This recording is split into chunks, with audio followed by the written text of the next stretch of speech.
ओम शांति। एक पॉइंट आता है कि कलयुग अभी बच्चा है।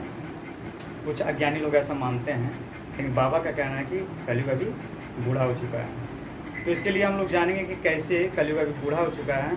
और ये जो मान्यता, लौकिक मान्यता है कि कलयुग में बहुत हजारों वर्ष बाकी है, तो ये मान्यता बिल्कुल गलत है।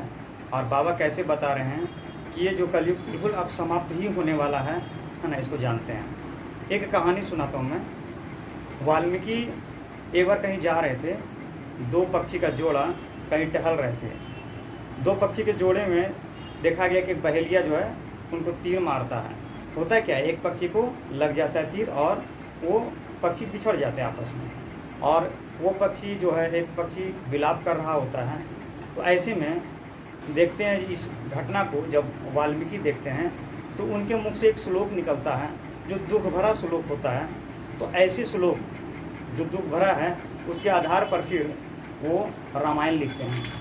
आज वो स्थिति देखते हैं फिर कि रामायण को पढ़ने के बाद सभी लोग उस घटना को जब देखते हैं, राम 14 वर्ष तक वनवास करते हैं, ऐसे कई दुख को जब देखते हैं तो लोग रोने भी लगते हैं।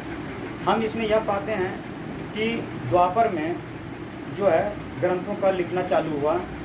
द्वापर को ही कॉपर एज कहा जाता है, और ताम्र पत्रों में ही ग्रंथों को सबसे पहले लिखा गया।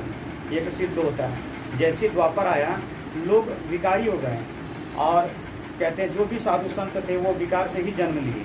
तो कहने का अर्थ है कि वो दुख की ही बात लिखे हैं, और उन्होंने ऐसे दुख की बात बताई कि ये जो कलयुग है, यह दुख का आने वाला जो कलयुग है वह दुख का ही युग भी होगा।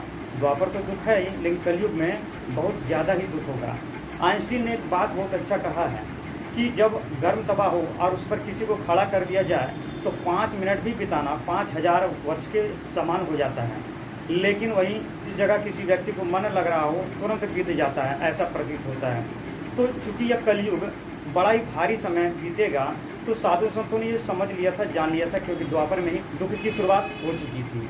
तो इससे पता चलता है कि यह जो समय था कलयुग का, यानी एक एक मिनट बिताना कई वर्षों के समान हो जा रहा था।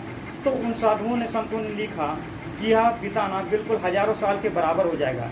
लेकिन यही बात को जब कलयुग आया, अज्ञानियों ने क्या समझा कि कलयुग अभी बहुत ज़्यादा वर्ष का है, और उन्होंने इसमें मौज मस्ती चालू कर दिया, जिससे दुख उसका और बढ़ता ही चला गया।